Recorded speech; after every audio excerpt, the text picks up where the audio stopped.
Yes, you can relax now.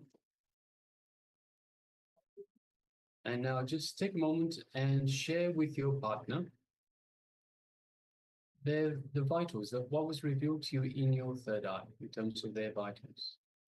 Or if you scan yourself once again, then write it down on a piece of paper. And if you have any way of measuring the vitals that you took, so whether it be blood pressure, heart rate, whatever it might be, see if you can measure it and compare and see how you went. How close were you? Or were you spot on? So please take a moment. Inform, measure, and let us know. Yes, maybe something else could reveal to you as well. As part of the power manifestation, many times, even unexpected things manifest. See, the Shakti is intelligent energy. It is not like electricity. You build the right circuit, you get that kind of result, or you build a wrong circuit and you get zapped. Shakti has its own intelligence. So yes, there are circuits. Yes, they can be energized, but there's always the room for more. There's always the overflowing grace of the divine. So you sit there to manifest something, and see, many times we don't actually know what we want. We don't know what we need in the given moment of time. But these powers manifest from the space beyond time. So all the information about present, past, and future is available to the divine energy. So whatever is required in that moment, what is actually required, that will be showered on you. So you might see exactly what you ask, or you might receive even a little bit more. So don't judge.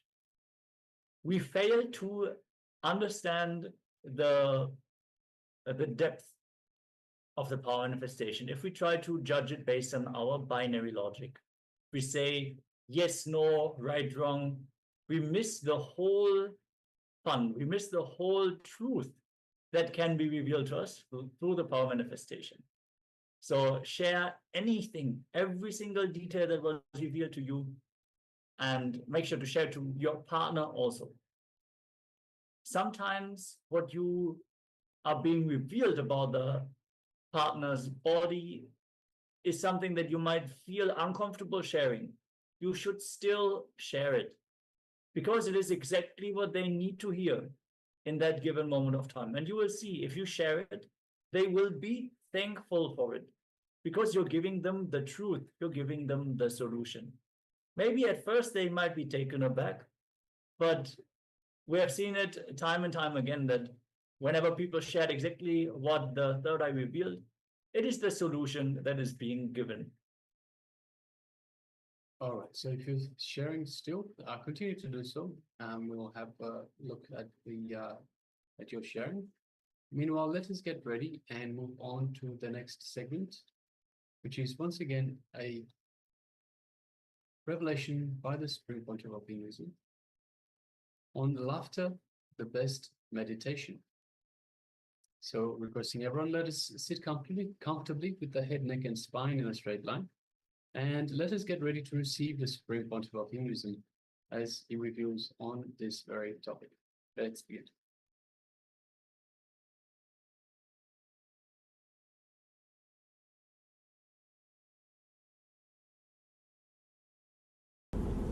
Laughter is one of the greatest meditation techniques. Almost every intelligent individual has recognized the power of the laughter or the transformation which it can bring into our body, mind, and the soul. The healing effect of laughter is realized immediately. You don't need to believe on this meditation technique. There are few things which proves the power of laughter as a meditation technique. first thing, immediate effect. Other techniques, first thing you need to believe, the technique will help. Next thing, you need to practice. Third thing, you need to wait for the result. But laughter does not need anything else, anything of this sort. It doesn't need your faith. It doesn't need your belief in it. You don't need to wait to have the result of it. Immediately, you experience the result which is created by laughter physically and mentally. Almost all the great mystics, all the masters have realized the effect, have understood the transformation which happens by laughter. It's one of the subject which is analyzed by almost all the great masters. Somehow, man never take notes of laughter as a meditation technique. Laughter is never considered as a spiritual quality because we associate spirituality always with seriousness. Spirituality is taken as something dead, something serious, something only for the people who have got long face. But according to me, spirituality is something to do with life. Always we think spirituality is for the people who are old. When you don't have anything else to do except knitting the sweaters, you need to take Bible or you need to go to church. There is a saying, go to church, don't wait to be carried by 4 men. We always wait to go to church. We don't actually go, we wait to be carried by 4 men. We always think religion is something for old. Religion is something to do with dead things. Whenever we think religion is for the people who are old, we make it too complicated, too serious.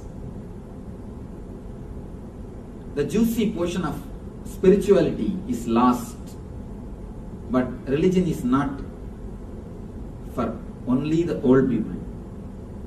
Religions based on fear are nothing to do with religiousness. There is 2 things, religiousness and religion. Just dead rituals are religion, and the juice which is inside the rituals is religiousness. The religions based on religiousness has always emphasized the beauty of laughter. They always use laughter as a technique to transform. But whenever religions grow based on just rituals, then you miss the whole juice. Religion is living thing. It is not part-time job. It is not only for the old people. It's a quality of your life. It is just total quality of your very life. Laughter is not taken note by the intellectuals or the serious guys because it is very simple. Anything simple we miss. We miss many things because they are very simple. When it is complicated, we don't miss. Our ego feels satisfied by doing complicated things. But whenever something is simple, something is very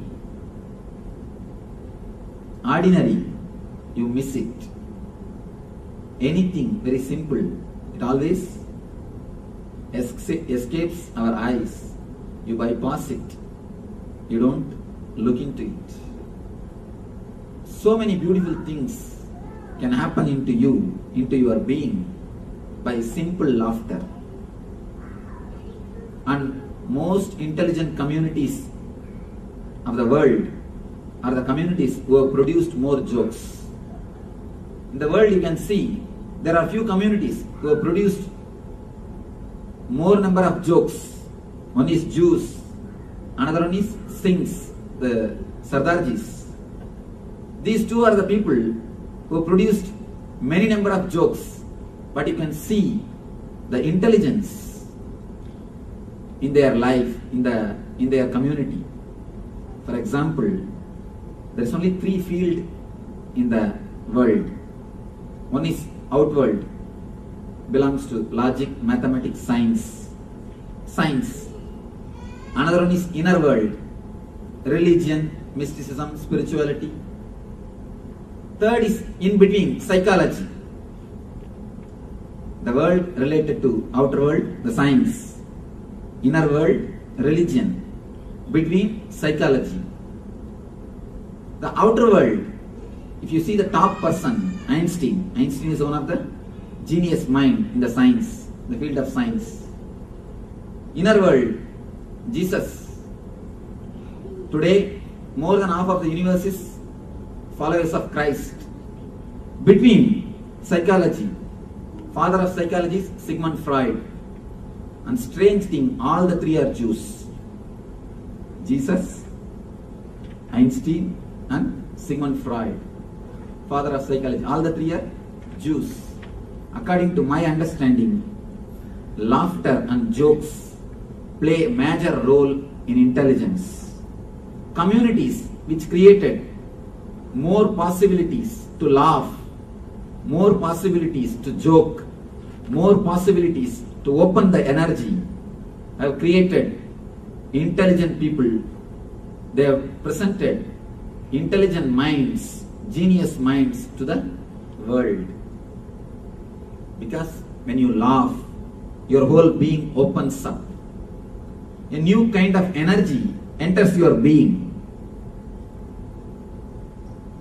Just a simple understanding about the jokes, how these jokes work, how the jokes make you laugh. Actually, when you listen to a joke, slowly, your mind is tuned to certain kind of rational thinking. You come to a conclusion. But the last word, the punchline, is always something beyond your expectation. The moment you listen something beyond your expectation, your logic is put off, your rationality is relaxed. Immediately you open and you burst into the laughter. A small story. One guy was trying to tell a joke to a group of his friends. To tell a joke, you need intelligence. This guy was trying to tell a joke to the group of friends who were sitting and chatting with him. But somehow he missed the punchline. Nobody was feeling like laughing.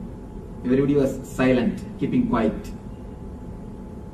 But one guy who was in the group started laughing uproariously, full belly laughter. The others were not able to understand why he is laughing. One guy said, "Why are you laughing?" Neither we understood nor he himself understood what he has said. The guy who was laughing somehow slowly controlled himself and said, "Laugh now itself, otherwise he will tell the same joke once more." Your logical expectation is different. And the punchline totally gives a different view. The moment your logic is put off, the moment you see something different than what you expected, you open up, you burst out. I think few of you have not laughed. I should try once more.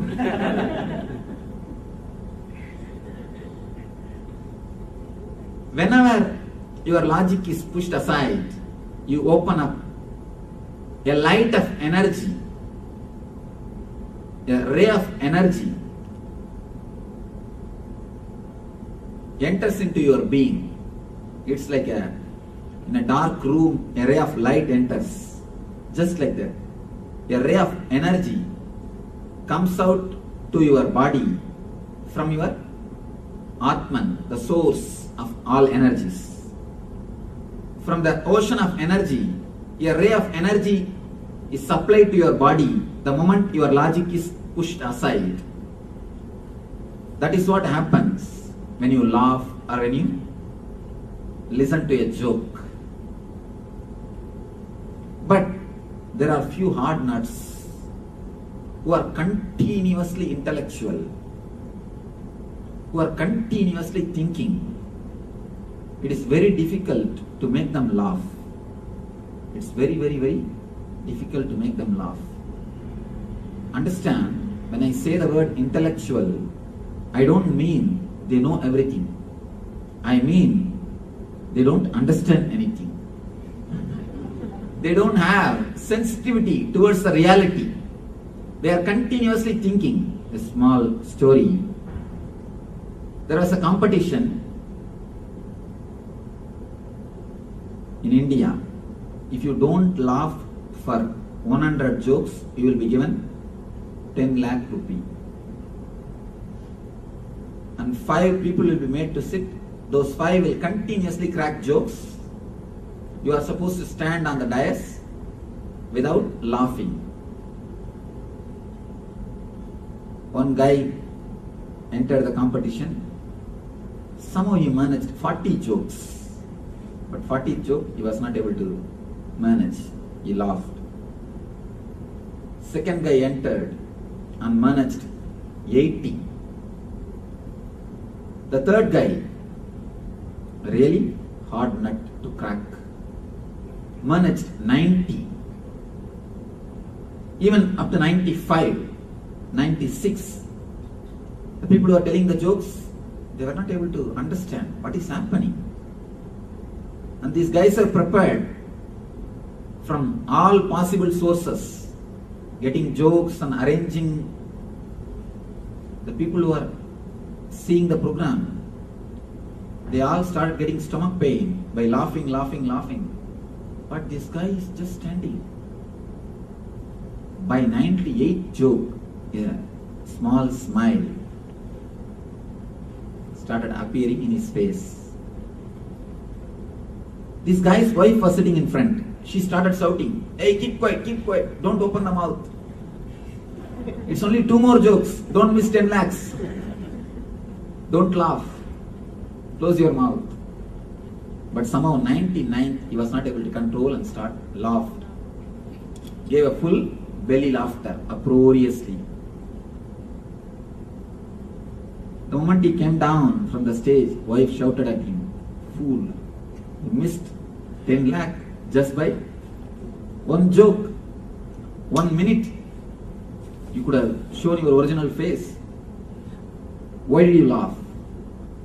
This guy said, No, just then I understood the first joke."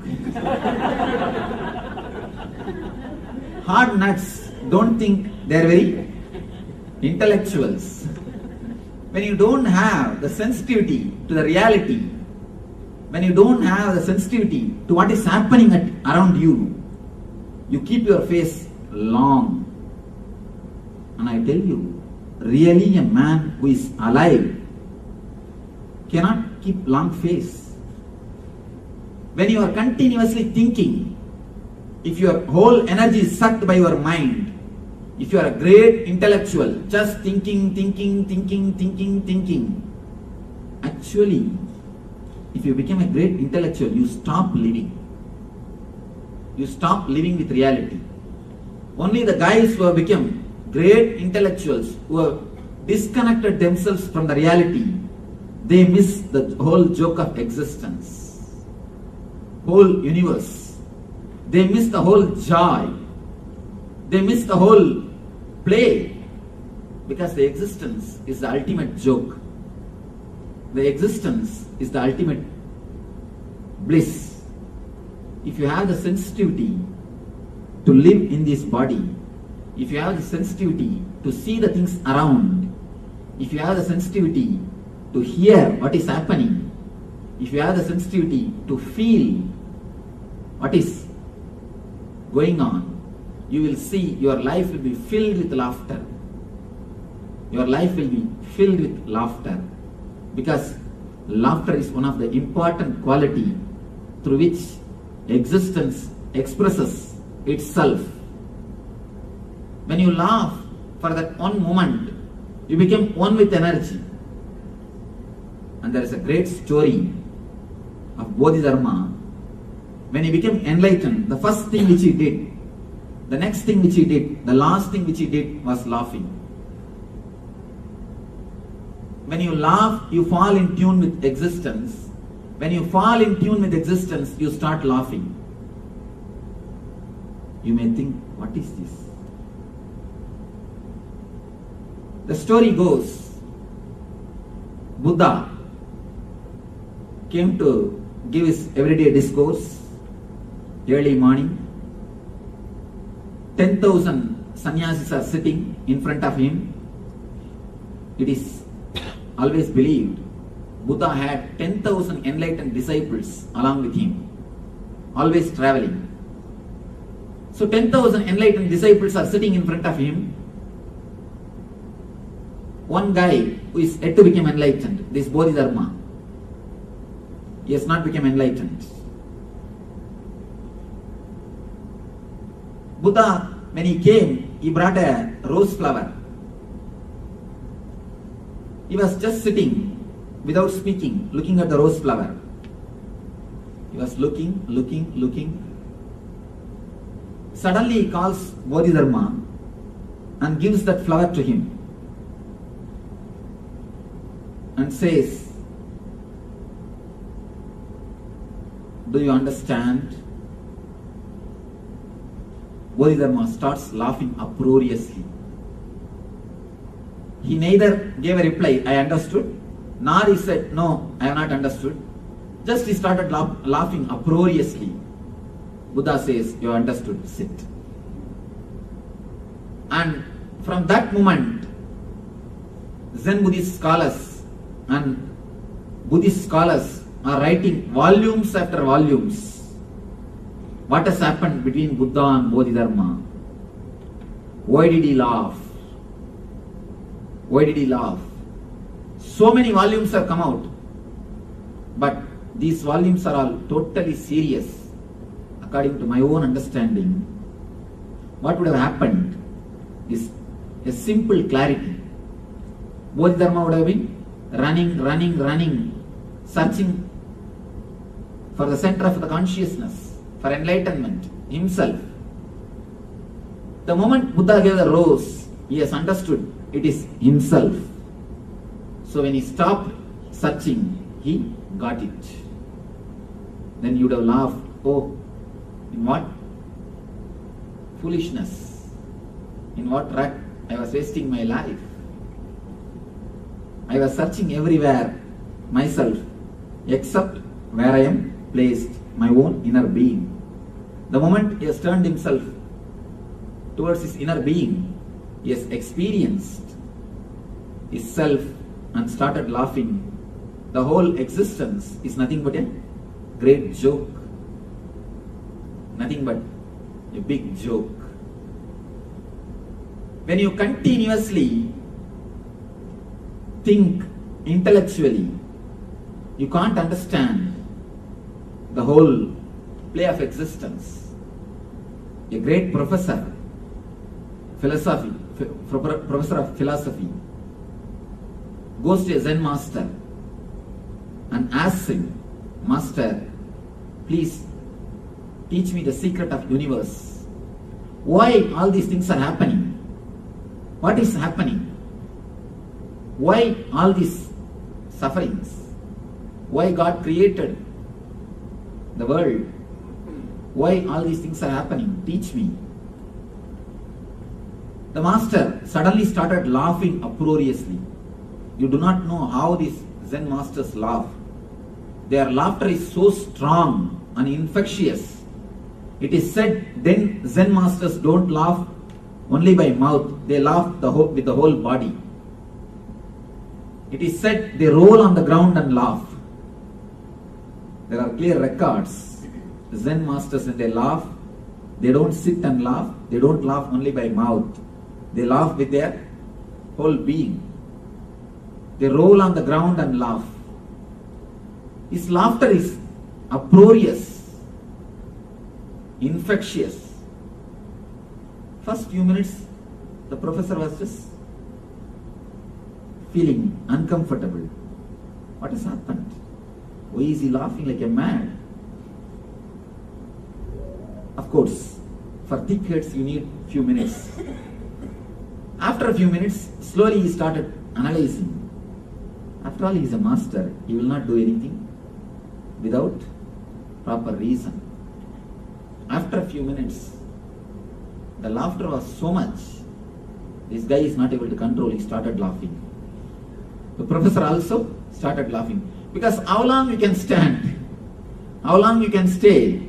Either you have to leave the hall or you have to start laughing. There is no other way. So he also started laughing. Laughing, laughing, laughing. The story said, at one point, suddenly, the professor became enlightened and never stopped laughing till his death. Of course, logically we can't understand the last line because we are also professors. You may not do the job of professor, you may not be professionally professor, but we are professors by nature. So much of our energy is sucked by our head. So much of our energy is stored only in the head. We almost stopped living.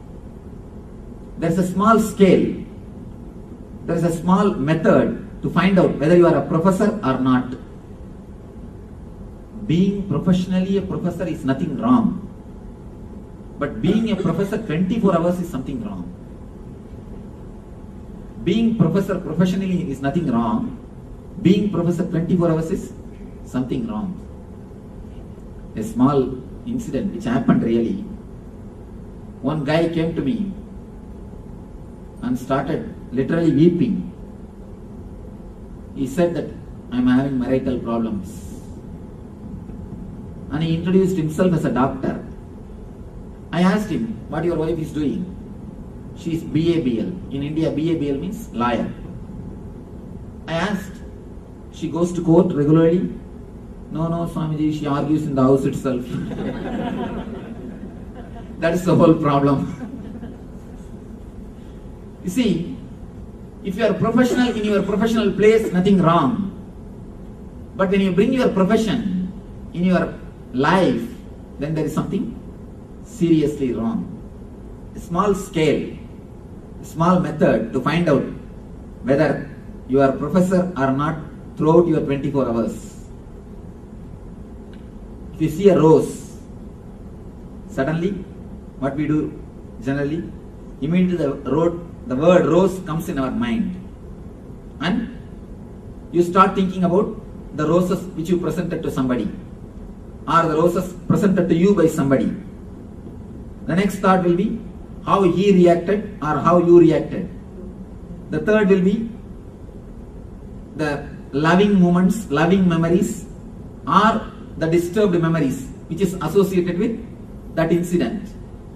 The fourth memory will be how you related with that person, loving way or in a wrong way or anything. Memory goes on, you miss the real rose. Already you are lost. You missed the real rose which is laughing, which is smiling at you, which is welcoming you to appreciate itself, which is giving its being to you to enjoy. The moment you start arranging the words, the moment you associate thoughts continuously, be very clear, you are 24-hour professor. You are 24-hour professor. When I say professor, I mean continuously playing with words, not with the reality. Example, Sigmund Freud says beautifully. He says all our thinking is association. It has no logical clarity. For example, you see a dog in a street. Suddenly you remember about the dogs which you have seen when you were a child. Suddenly you remember the teacher who taught you the lessons when you were a child. Then you remember where your teacher used to live. Then you remember the school.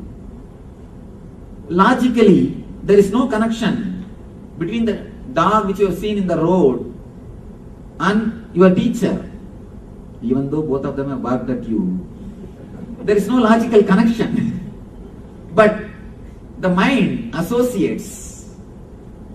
If you are continuously thinking based on association, not based on logic, then be very clear, you are professor, 24 hours professor.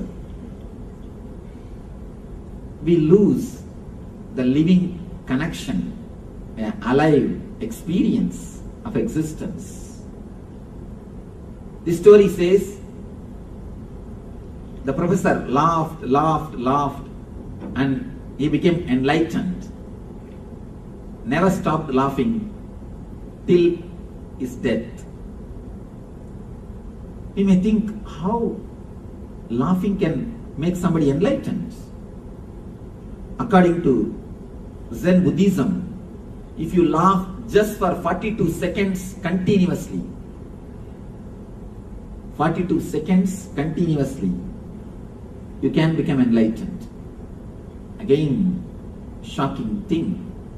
We are all laughing continuously, sometimes even 1 minute, 2 minutes, but we are not become enlightened. Many people may think. One thing, what Zen people say by the word laughter is a total laughter. When you really laugh, your mind stops thinking.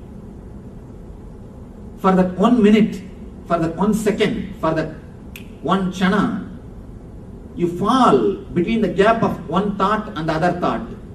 You can do only one thing. Either you think or you laugh. When you laugh, you can't think. If you are thinking, the laughter is not total. If you are thinking or doing something else, then be very clear, laughter is not total. Your being is not totally into that laughter. Laughter brings you to the present moment. By thinking, you travel either in the future or you are worrying about the past. But when you laugh, automatically you are brought to the center. You are brought to the moment, to the present moment. You live, you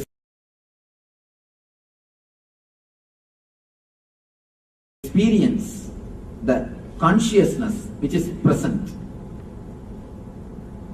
Even the doctors who have done research on the effect of laughter, they give amazing reports. They say, first thing, it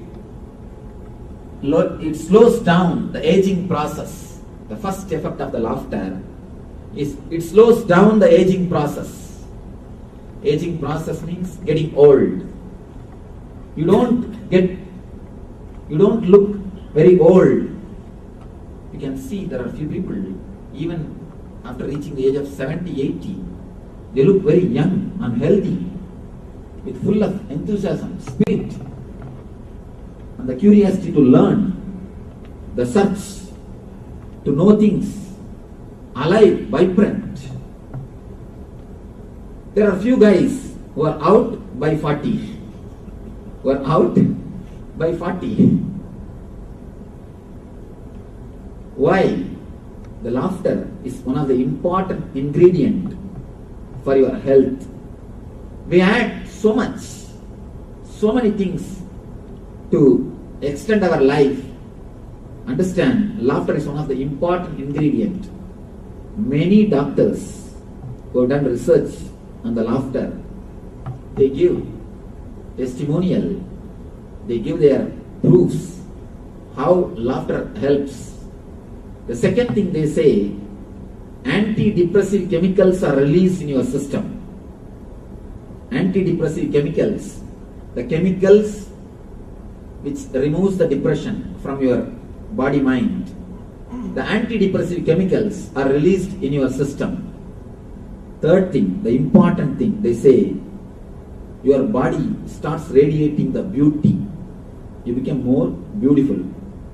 Laughing is one of the important technique to really become beautiful. Even without the makeup, you can look beautiful. According to me, laughter brings more grace to a person. Beauty comes because of makeup. Laughter comes, the grace comes because of laughter. Laughter brings new grace to your being. Even the physical point of view, laughter does so much to your being, so much to your few more researchers. They say laughter can rejuvenate your whole nervous system. Any other refreshing techniques, whether it is yoga or it is a exercise or any other system, it takes care only some part of your body. But laughter is such, it takes care the whole body. The whole body is flooded with energy. You can see it in your own life. That is why now everywhere the laughter clubs are getting inaugurated. I am seeing all over the world, suddenly a big understanding has come about the laughter. People have started realizing the importance of the laughter, the important role laughter plays on our physical health. At least 30,000 laughter clubs are inaugurated just in 2003.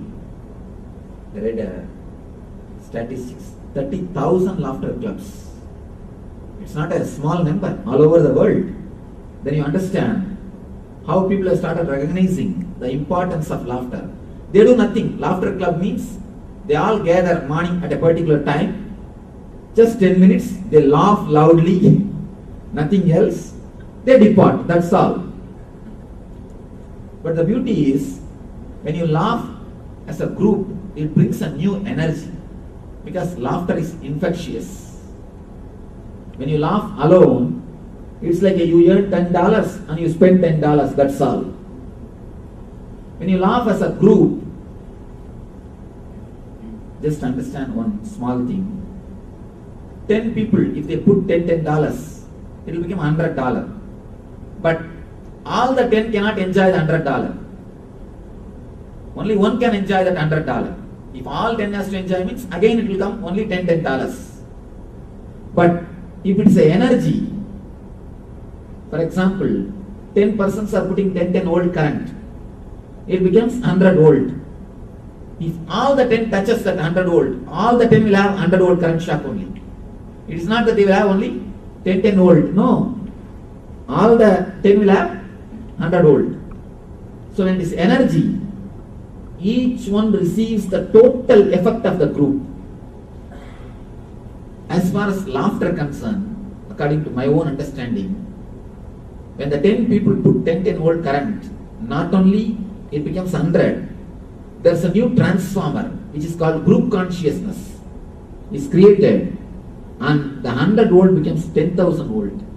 You put 10 volt and you receive 10,000 volt.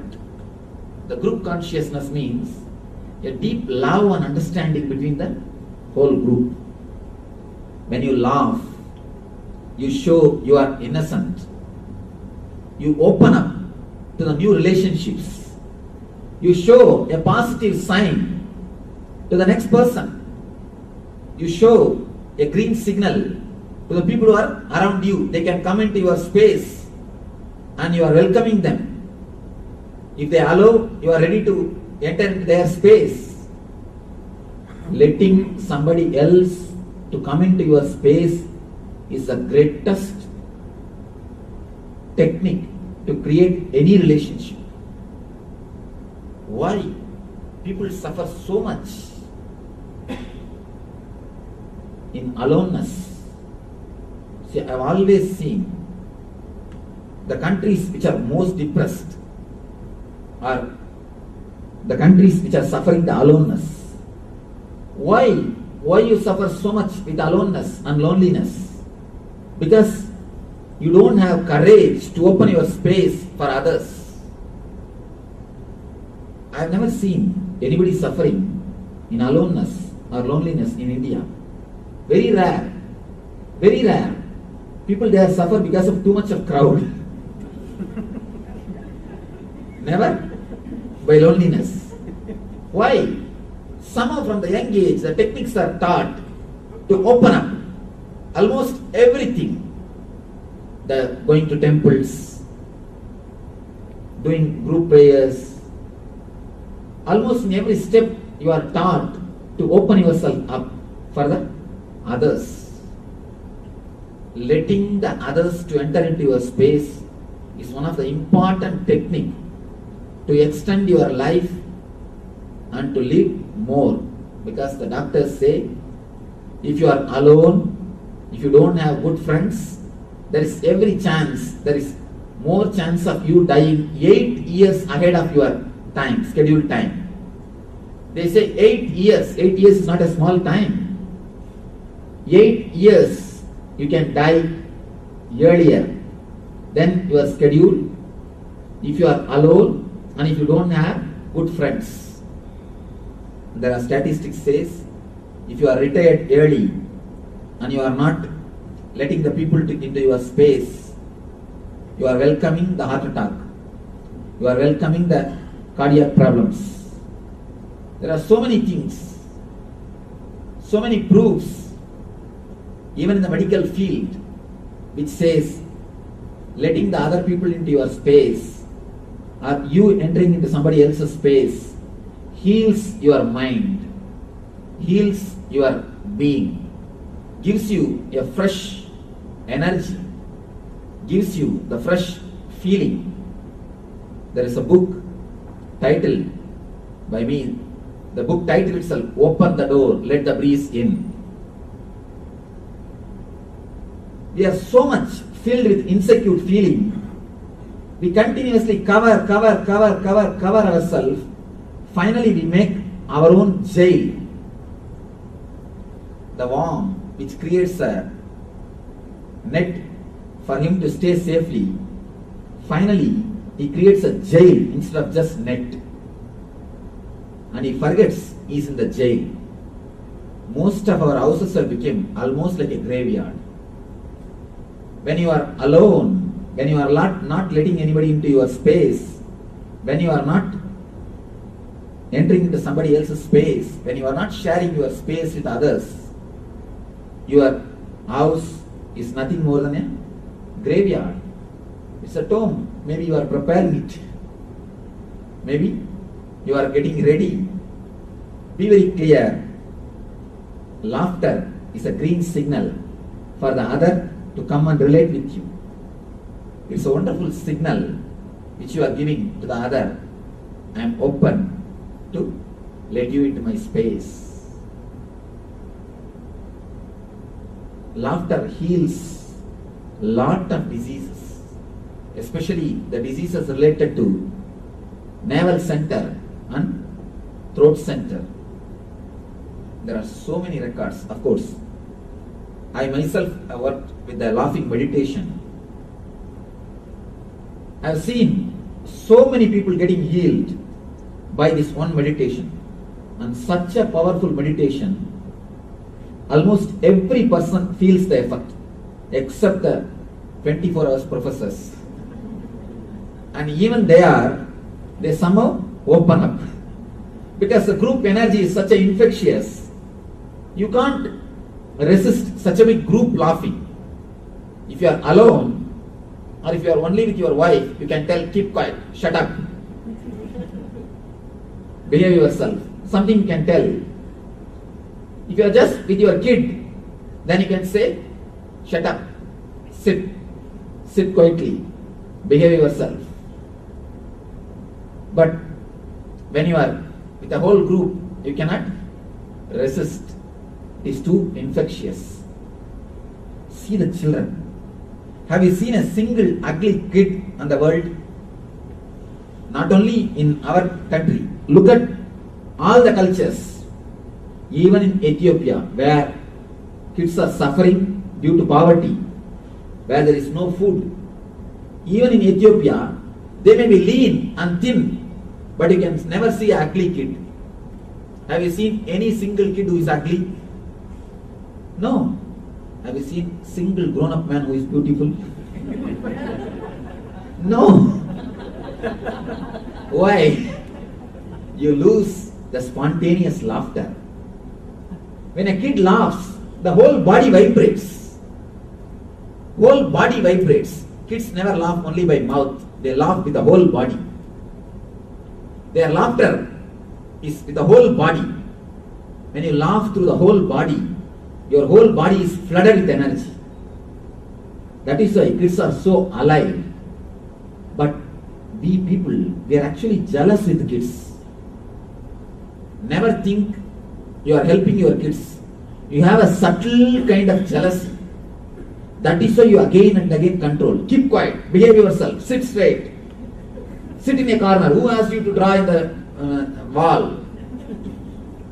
Where is your book? Study. Why do you think you shout? It is always a subtle jealousy. You will not be able to put up, you will not be able to manage the energy bubbling. You are actually jealous. That is why we always control the kids.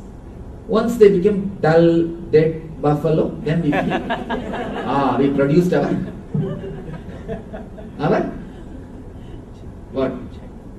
Child. Or your next generation. We feel comfortable once we make them dull. When they laugh, their whole being vibrates. That is the reason we feel little jealous. So much of joy, it is too much. It is too much. If you are laughing in the house, then you can say always, you can tell the people, keep quiet, enough, behave yourself, it is too much. But when you are laughing with others, you cannot say. The whole group is infectious. That is why the laughter clubs have become the place for therapy and getting healed.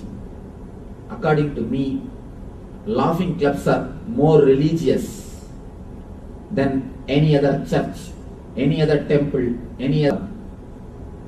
Because laughing clubs are creating more life, more energy, more positivity into the world.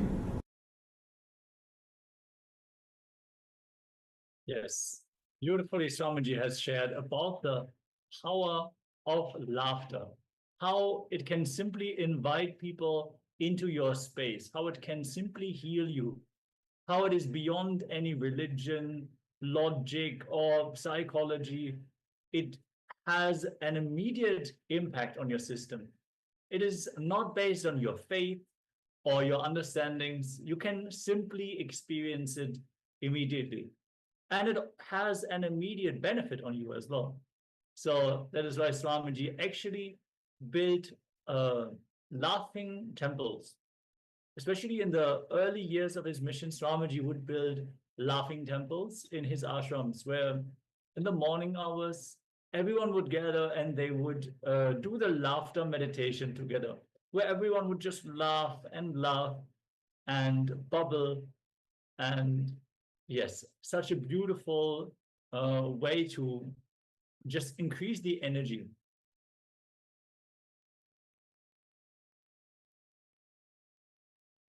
Yes, with this, we're going to move on to the next segment, where we're going to learn how to break passive beliefs about our health. Yes. So let us look into your life, Lauren.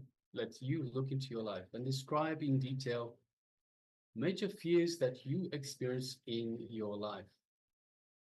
So it's an activity, requesting everyone to please, let's get ready for this activity. You may require some paper and a pen. But for now, let yourself look into your life and describe in detail major fears that you experience in your life that are related to health, or physical health and mental health. For example, you may have fears, oh, I may get heart attack because my father had a heart attack. I may get diabetes because my mother had diabetes. I may get cancer because my elder brother had cancer. The way I am eating, my stomach is going to blast. It's going to burst one day. The way I'm living, I'm going to die only in a heart attack. So these are just major fears that you experience related to health, both physical and mental. So requesting everyone, take a few minutes and write down all the fears, all the major fears that you experience in your life related to health, both physical and mental. Let's begin. Yes, make sure you have your pen and papers ready and go into as much detail as possible. So Swamiji has shared, we all carry minor fears and major fears. So this exercise is about the major fears that we experience. So as Maharaj just shared, all the fears where you think you might actually get a chronic disease or some lethal outcome. So look in where you have these intense ideas about health. Let's take a few minutes and enter into this exercise.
Yes, let us now move on to the next step of this exercise.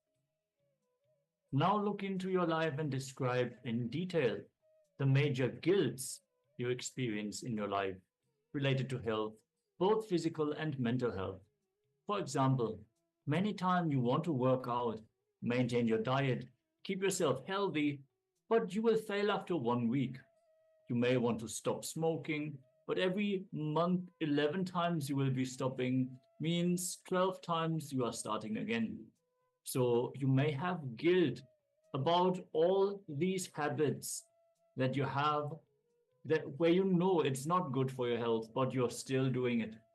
So look into your life and describe in detail the major guilts you experience related to health. If you have any questions or doubts, let us know as we enter into this step of the exercise.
Now let's move on to the third step. Look into your life and describe in detail the major pains you experience in your life related to health. Sometimes it's physical, sometimes it's psychological, both physical and mental health. For example, you might say, "Oh, I have a back pain," or "During winters, I have a terrible headache." Let's look into your life once again and describe in detail the major pains you experience in your life related to health, physical or psychological. Let's continue.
Now let's move on to the fourth step. Look into your life and describe in detail major worries you experience in your life related to health. For example, my hair is graying because of stress. Or, I won't grow tall because my parents are short. Or perhaps, I'm not able to reduce weight. All examples of worries that you experience in your life related to health. So let us look deep into our lives. You look into your life and describe in detail the major worries that you experience related to health. Let us continue.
Yes. There is a homework for this exercise. Whenever you find some time to untouch, just be aware and alert. Whenever you become aware of a negative thought surfacing, especially regarding your health, just visually scatter the negative words and see them disperse. If you keep doing this, you will not allow the negative pattern to settle in you. And with time, your mental makeup, your mental programming will change. You will not be negative anymore. So stop worry, just laugh. When we laugh, we are in a no mind state for those few moments. Either laughter or our mind can exist, never both at once. When we laugh, for that moment, our mind disappears and we become one with the energy of existence. Laughter itself is born out of health and creates health. It is an overflowing energy. It releases emotional suppression. Laughter is known to heal a number of diseases, especially diseases related to the nervous system and throat. A hearty laugh is said to squeeze out harmful byproducts of cellular functioning. So, as soon as you wake up in the morning, even before you get up from your bed, laugh for 5 minutes. Just laugh without reason. Take this as your homework. Just take some time in the morning before getting up even and just laugh for 5 minutes. Be funny. You don't need to be so serious all the time.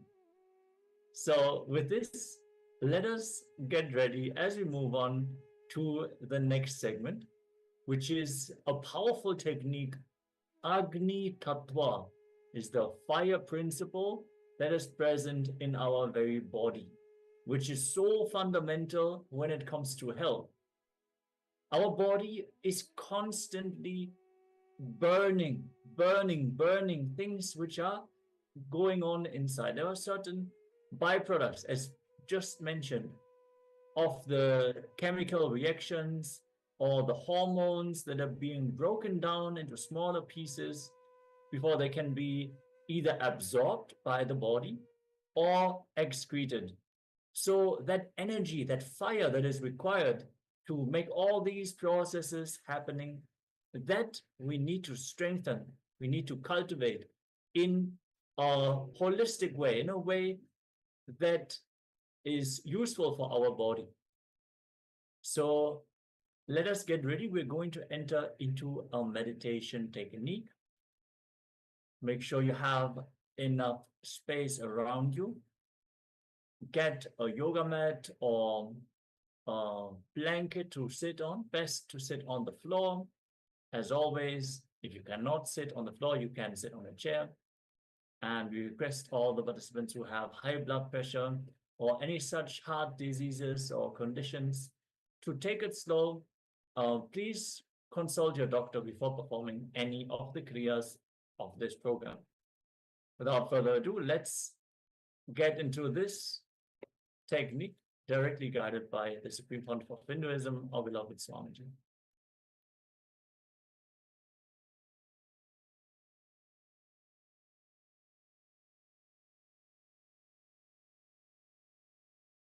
Now we'll do a simple meditation technique to feel light.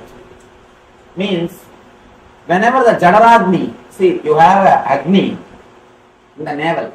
As long as that Agni burns, you will be alive. Once that Agni goes away, your body will be put in the Agni. Once that Agni disappears, your body will be put in the Agni. The Jadaragni is active, alive. Whatever quantity you may eat, you will feel light. If the Jadaragni is not alive, even if you are fasting, you will feel heavy. You will feel dull. Actually, fasting is supposed to be done to make the Jadaragni alive. When the Jadaragni is alive, whatever unnecessary things you collected in your body, extra load, whole thing will be burned. Whole thing will be cleared. This is a technique to awaken the Jadaragni. Now let me give the instruction. 2 steps. One is sit in Vajrasana. Yes, this is the posture.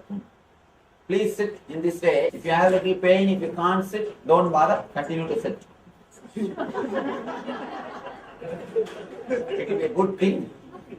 Actually, once in a while, little bit of tapasya is good actually. Body will be tuned. Body will be prepared.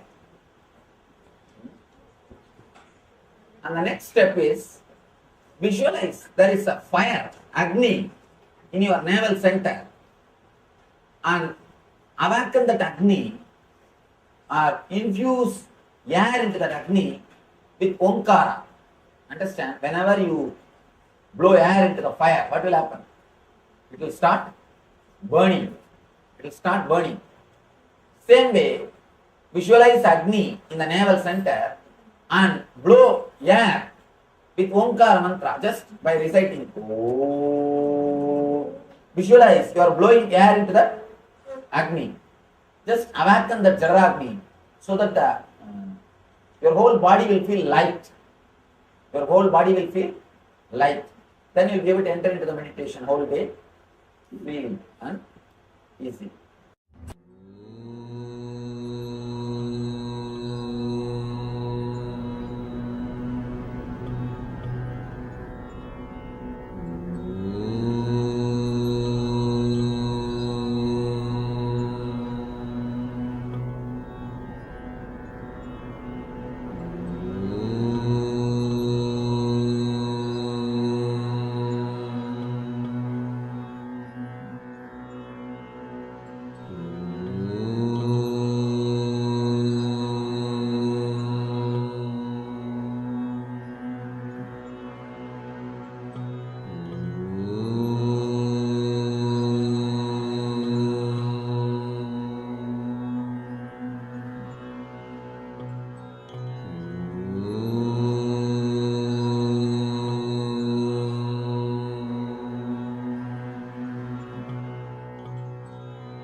Yes. With this, let us now get ready to enter into the internalization to this session. Or actually, we're going to enter into the power manifestation. We're going to continue to manifest the power of body scanning. Requesting everyone to please come on camera and participate in the power manifestation. Ma Miri and Ma Siyawu Nithyananda. Yes, Nithyananda. Great. Let's all join for the power manifestation. Yes, Nithyananda, Miri. Nithyananda. We also invite naturally all the YouTube viewers, Twitch viewers, Facebook viewers, whoever's joining us today. Let's manifest the powers of Paramashiva. Body scanning. What a beautiful power which can help you and the people around you directly. So in this round, we are going to again scan our friend, any volunteer, and we're going to scan for any discomfort they are experiencing. So we're going to scan for the source of that discomfort. For example, Swamiji shows your friend is experiencing a migraine. As you see this, request Swamiji to reveal the source. And as it is being revealed, begin verbalizing whatever is being revealed through the third eye. Take a moment and pen it down. And once we come towards the end of this power manifestation, you can cross-verify with your partner. So take your time. You don't have to start sharing immediately. Start penning down first. Pen down, pen down, pen down. And ask Swamiji to reveal the source of the discomfort the person is feeling. And only once you enter into that depth, then you start revealing to your partner what you received through the third eye. So let us all get ready for the power manifestation. Yes. So let us all sit comfortably with the head, neck, and spine in a straight line. Let us start off by taking a couple of long, deep breaths in. And with each breath out, let us feel more and more relaxed, more and more centered into the present moment. So just follow along with me. Long, deep breath in. Long, deep breath out. Long, deep breath in. Long, deep breath out. Long, deep breath in. Long, deep breath out. Now let us move our awareness to our inner space, our Ananda Gandha, and visualize Swamiji in our Ananda Gandha, our favorite murti, our favorite image of Swamiji that we feel most connected to. Visualize it in your inner space. Connect to Swamiji, and through this connection, feel the love, the compassion, the infinite grace radiating from Swamiji, from your inner space.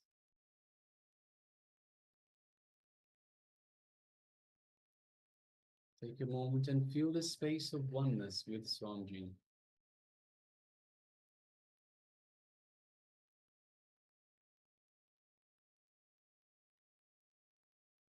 Now let us bring our awareness to the third eye, just in between the eyebrows, and visualize Swamiji in our third eye. And through the third eye, let us gaze gently into Swamiji's third eye.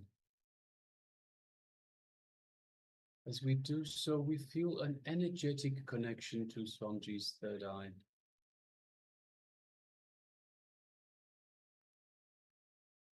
Let us feel that energy in our Anya Chakra, our third eye, as Swamiji is awakening our third eye and energizing it, activating it.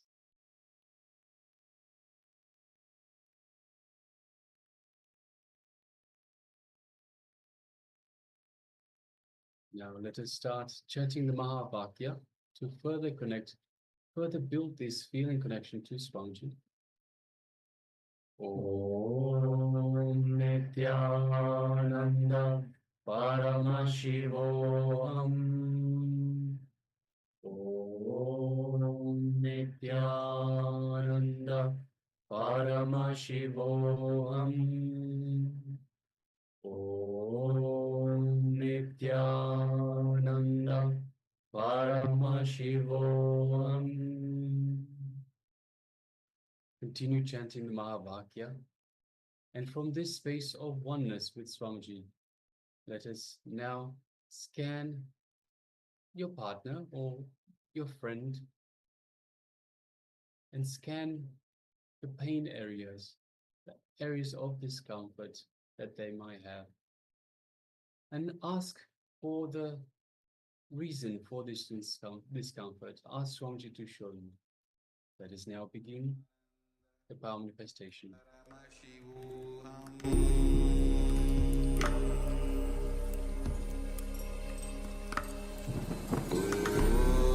Nithyananda Paramashivoham.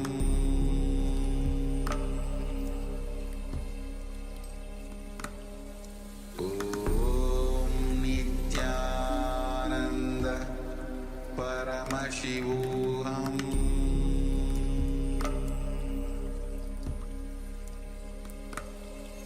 Om Nithyananda Paramashivoham.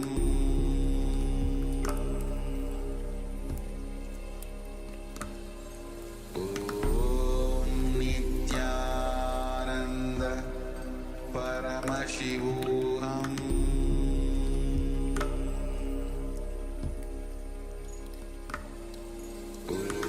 Om Nithyananda Paramashivoham.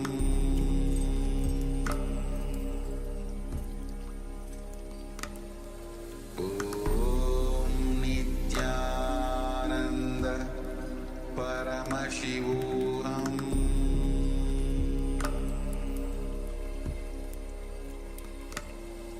Om Nithyananda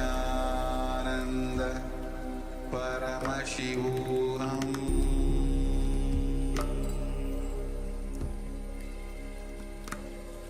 Om Nithyananda Paramashivoham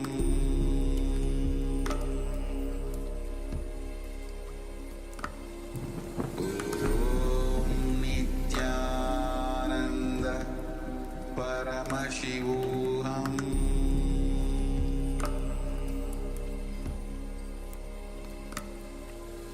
Om Nithyananda Paramashivoham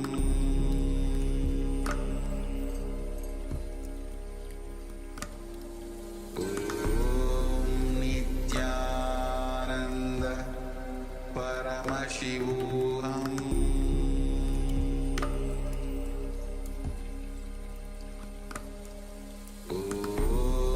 Nithyananda Paramashivoham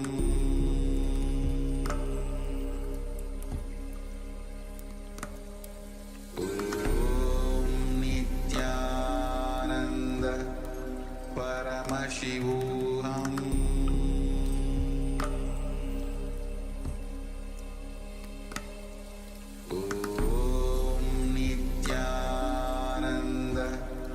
Paramashivoham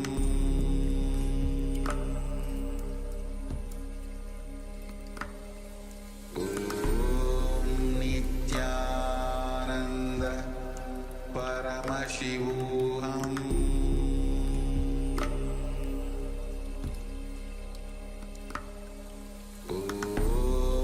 Nithyananda Paramashivoham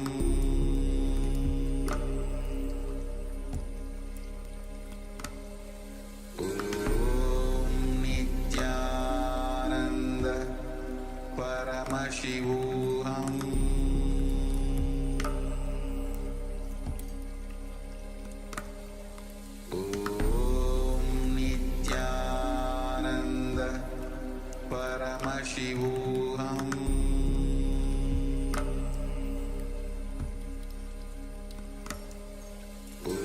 Om Nithyananda Paramashivoham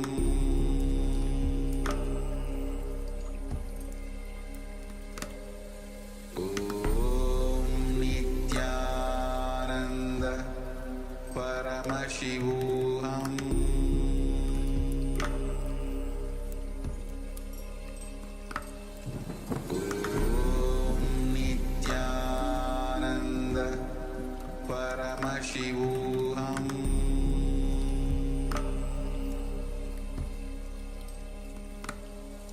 Om Nithyananda Paramashivoham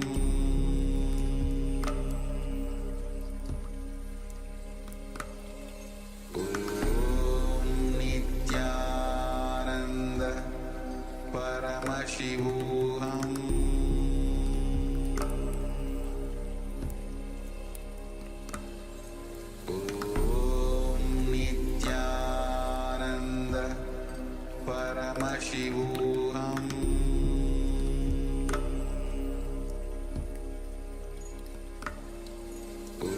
Om Nithyananda Paramashivoham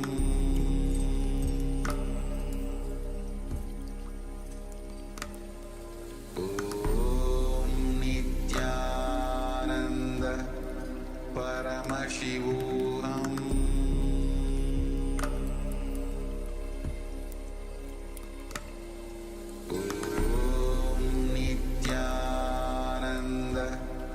Paramashivoham